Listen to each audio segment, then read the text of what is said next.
Hi everyone, welcome back to Chinnus Taste Buds.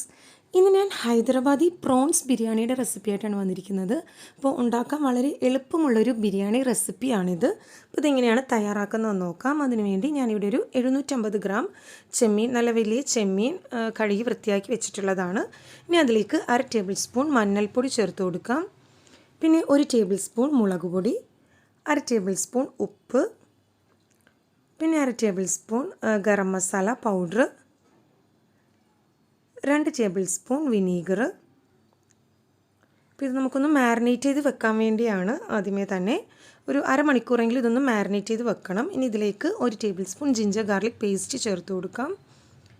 പിന്നെ 2 തക്കാളി ചെറുതായി അരിഞ്ഞതും 4 പച്ചമുളക് ചെറുതായി അരിഞ്ഞതും കൂടെ ചേർത്ത് ഇതൊന്ന് നന്നായിട്ട് കൈ കൊണ്ട് തന്നെ നന്നായിട്ടൊന്ന് കുഴച്ചെടുക്കുക. എന്നിട്ടിത് കുറഞ്ഞത് ഒരു അരമണിക്കൂറെങ്കിലും ഇത് മാരിനേറ്റ് ചെയ്ത് വെക്കുക. അപ്പോൾ ഈ ബിരിയാണിയുടെ ഫസ്റ്റ് സ്റ്റെപ്പ് ഇതാണ്. കാര്യം ഈ മസാല നന്നായിട്ട് ഈ ചെമ്മീനിലൊന്ന് പിടിച്ച് കിട്ടാൻ വേണ്ടി ഇതാദ്യമേ തന്നെ മാരിനേറ്റ് ചെയ്ത് മാറ്റി വെക്കണം. അപ്പോൾ കുറഞ്ഞത് അരമണിക്കൂർ അല്ലെങ്കിൽ 1 മണിക്കൂറാണെങ്കിലും വെക്കുകയാണെങ്കിൽ കുറച്ചുകൂടെ നല്ലതായിരിക്കുള്ളൂ. നമ്മുടെ ചെമ്മീനിൽ ശരിക്കും ആ മസാലയ്ക്ക് ഒന്ന് പിടിച്ച് കിട്ടാൻ വേണ്ടിയാണ്. പിന്നെ ഇത് നമുക്കൊന്ന് മാറ്റി വെക്കാം. ഇനി ഒരു ബിരിയാണി പോട്ട് അടുപ്പിൽ വെച്ച് ചൂടായതിന് ശേഷം അതിലേക്ക് 4 കപ്പ് വെള്ളം ഒഴിച്ചു കൊടുക്കാം. ഞാനിവിടെ 4 പാത്രം വെള്ളമാണ് എടുത്തിട്ടുള്ളത്. കാര്യം ഞാൻ 1 കിലോ അരിയാണ് എടുക്കുന്നത്, 1 കിലോ ബാസ്മതി റൈസാണ് എടുക്കുന്നത്. അപ്പോൾ ആ 1 കിലോ അരി നമ്മൾ എടുക്കുന്ന അരി ഒരു പാത്രത്തിലേക്ക് അളന്ന് വെക്കുക. എന്നിട്ട് ആ പാത്രത്തിൻ്റെ അളവിൽ 4 പാത്രം വെള്ളം വേണം ഇതിലേക്ക് ഒഴിച്ചു കൊടുക്കാനായിട്ട്. ഇനി അതിലേക്ക് കുറച്ച് ഹോൾ സ്പൈസസ് ചേർത്ത് കൊടുക്കാം. പട്ട, ഗ്രാമ്പു, ഏലക്ക, കുരുമുളക്, തക്കോലം, ചെറിയൊരു പീസ് ജാതിപത്രി, പിന്നെ 2 ടേബിൾ സ്പൂൺ സൺഫ്ലവർ ഓയിൽ ഇതിലേക്ക് ഒഴിച്ചു കൊടുക്കാം. പിന്നെ ആവശ്യത്തിനുള്ള ഉപ്പും കൂടെ ചേർത്ത് കൊടുക്കാം. ഞാനിവിടെ ഒരു 2 ടേബിൾ സ്പൂൺ ഉപ്പ് ചേർക്കുന്നുണ്ട്. കാര്യം നമ്മൾ വെള്ളം എടുത്തത് അധികം അളവിലാണ് വെള്ളം എടുത്തിട്ടുള്ളത്. അപ്പോൾ റൈസിൽ ഉപ്പ് പിടിച്ച് കിട്ടാൻ വേണ്ടിയാണ് കുറച്ച് അധികം ഉപ്പ് ചേർക്കുന്നത്. ഇനി ഇതിലേക്ക് 1 ടേബിൾ സ്പൂൺ ലൈം ജ്യൂസ് ചേർത്ത് കൊടുക്കാം. എന്നിട്ട് ഇത് മൂടി വെച്ച് ഇത് തിളക്കുന്നവരെ വെയിറ്റ് ചെയ്യാം. നമ്മുടെ വെള്ളം നന്നായിട്ട് തിളച്ച് വന്നിട്ടുണ്ട്. ഇനി ഇതിലേക്ക് 1 കിലോ ബാസ്മതി റൈസ് കഴുകി വൃത്തിയാക്കിയതിന് ശേഷം വെള്ളം മാറ്റിയിട്ട് ഇതിലേക്ക് ഇട്ട് കൊടുക്കുക. അപ്പോൾ വെള്ളത്തിൻ്റെ അളവ് ഞാൻ നേരത്തെ പറഞ്ഞു, നമ്മളിതൊന്ന് പുഴുങ്ങി ഊറ്റിയെടുക്കുകയാണ് ചെയ്യുന്നത്. അപ്പോൾ അതുകൊണ്ടാണ് 4 കപ്പ് വെള്ളം എടുത്തിട്ടുള്ളത്. അപ്പോൾ ഇതിനൊന്ന് മിക്സ് ചെയ്തതിന് ശേഷം ഇത് മൂടി വെച്ച് വേവിച്ചെടുക്കാം. അപ്പോൾ ഇത് റൈസ് ഫുള്ളായിട്ട് നന്നായിട്ട് വെന്തു പോകരുത്, ഹാഫ് കുക്ക്ഡ് ആയ പാകത്തിന് വേണം നമുക്ക് റൈസ് വേവിച്ചെടുക്കാനായിട്ട്. അപ്പോൾ നമ്മുടെ റൈസ് നന്നായിട്ട് തിളച്ച് വന്നിട്ടുണ്ട്. ഇനി നമുക്കൊന്ന് കോരി നോക്കാം. അപ്പോൾ ഈ ഒരു പാകത്തിന് ഹാഫ് കുക്ക്ഡ് ആയിട്ട് വേണം നമുക്ക് റൈസ് തയ്യാറാക്കിയെടുക്കാൻ. ഒരുപാട് വെന്ത് പോകരുത്. അപ്പോൾ നമ്മൾ ബിരിയാണി ദമ്മിലിടുമ്പോൾ കുഴഞ്ഞു പോവും. അപ്പോൾ അതുകൊണ്ട് ഈ ഒരു പാകത്തിന് വേവിച്ചെടുക്കുക. നമുക്ക് ഫ്ലെയിം ഓഫ് ചെയ്തതിന് ശേഷം റൈസ് ഇതിൽ നിന്നും അരിച്ചു മാറ്റിയെടുക്കാം. അപ്പോൾ നമ്മളിങ്ങനെ ചെയ്യുന്നതുകൊണ്ടാണ് വെള്ളം അധികം ചേർത്തിട്ടുള്ളത്. അപ്പോൾ ഇങ്ങനെ ചെയ്യുകയാണെങ്കിൽ ഇനി പശയുള്ള അരിയൊക്കെ ആണെങ്കിലും നല്ല റൈസായിട്ട് നമുക്ക് കിട്ടും. ഒട്ടിപ്പിടിക്കാതെ നല്ല റൈസ് തയ്യാറാക്കിയെടുക്കാൻ പറ്റും. ഇനി ഒരു നോൺ സ്റ്റിക്ക് പാൻ ഒന്ന് ചൂടായതിന് ശേഷം അതിലേക്ക് 1/2 കപ്പ് ഓയിൽ ഒഴിച്ചു കൊടുക്കാം. ഓയിൽ നന്നായിട്ട് ചൂടായതിന് ശേഷം അതിലേക്ക് 3 സവാള നീളത്തിൽ അരിഞ്ഞത് ചേർത്ത് നല്ല ഗോൾഡൻ ബ്രൗൺ കളർ ആവുന്നത് വരെ ഈ സവാളയൊന്ന് ഫ്രൈ ചെയ്തെടുക്കണം. ഇപ്പോൾ സവാള നിങ്ങളെക്കൊണ്ട് എത്രയും തിന്നായിട്ട് അരിയാൻ പറ്റും അത്രയും തിന്നായിട്ട് അരിയുക. ഞാൻ അരിഞ്ഞത് അത്ര തിന്നായിട്ടില്ല. അപ്പോൾ കൂടുതൽ നല്ല തിന്നായിട്ട് അരിയുകയാണെങ്കിൽ നമുക്ക് പെട്ടെന്ന് തന്നെ ഇത് വയന്ന് കിട്ടും. ഒരുപാട് സമയമൊന്നും ആവശ്യം വരില്ല. ഇപ്പം തന്നെ നന്നായിട്ട് വയന്ന് വന്നിട്ടുണ്ട്. ഇനി ഇതൊന്നുകൂടി നല്ലൊരു ബ്രൗണിഷ് കളർ ആവുന്നത് വരെ ഇതൊന്ന് വഴറ്റിയെടുക്കണം.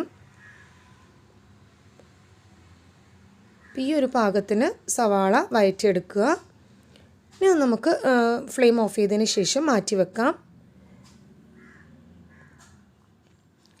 എന്നിട്ട് ബിരിയാണി പോട്ടൊന്ന് ചൂടായതിന് ശേഷം അതിലേക്ക് 3 ടേബിൾ സ്പൂൺ ഓയിൽ ഒഴിച്ചു കൊടുക്കാം. ഓയിൽ നന്നായിട്ട് ചൂടായതിന് ശേഷം ഇതിലേക്ക് 3 ബേ ലീവ്സ് ചേർത്ത് കൊടുക്കാം. ഇനി നമ്മളിത് ലോ ഫ്ലെയിമിൽ വെച്ചതിന് ശേഷം വേണം ഇനി ബാക്കിയുള്ള സ്റ്റെപ്സ് ചെയ്യാനായിട്ട്. ഹൈ ഫ്ലെയിമിൽ വെക്കരുത്. ഇനി ഇതിലേക്ക് നമ്മൾ മാരിനേറ്റ് ചെയ്ത് മാറ്റി വെച്ചിട്ടുള്ള മസാല ചെമ്മീനും മസാലയും കൂടി ഉള്ളത് ഇതിലേക്ക് ചേർത്ത് കൊടുക്കാം. അപ്പോൾ നമ്മൾ ചെമ്മീൻ ഇത് ഹൈദരാബാദി ബിരിയാണിക്ക് ചെമ്മീൻ ഫ്രൈ ചെയ്ത് ചേർക്കേണ്ട ആവശ്യമൊന്നുമില്ല. ഇനി ഈ മസാല ദമ്മിലിട്ടിട്ട് അതിൽ കിടന്നാണ് ഈ ചെമ്മീൻ വെന്ത് കിട്ടുന്നത്.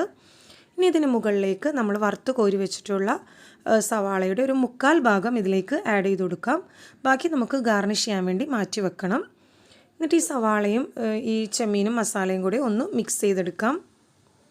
ഒന്ന് ചെറുതായിട്ടൊന്ന് മിക്സ് ചെയ്തതിന് ശേഷം എല്ലാ ഭാഗത്തേക്കും സ്പ്രെഡ് ആവുന്ന വിധത്തിൽ ഒന്ന് ആക്കി വെക്കുക.